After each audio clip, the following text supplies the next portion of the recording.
ঘন ঘন প্রস্রাব কেন হতে পারে? কমনলি যেটি হয়, যদি আপনি অতিরিক্ত পানি পান করেন তখন ঘন ঘন প্রস্রাব হবে। আমাদের একটি বদ্ধ ধারণা আছে অতিরিক্ত পানি পান করলেই কিডনি ভালো থাকবে, কিন্তু তা নয়। আপনি পানি পান করবেন অবশ্যই পরিমিত, অতিরিক্ত নয়।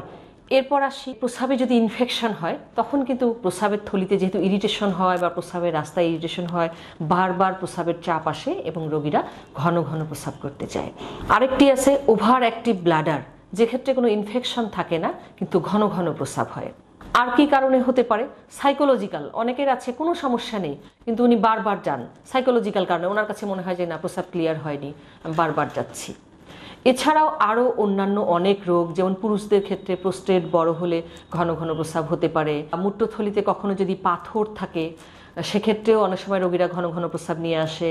মূত্রথলির ক্যান্সার হলে, যদিও এসব ক্ষেত্রে অন্যান্য উপসর্গগুলো মেইন উপসর্গ থাকে যেমন রক্ত যাওয়া, তার সাথে ঘন ঘন প্রস্রাব করা থাকতে পারে।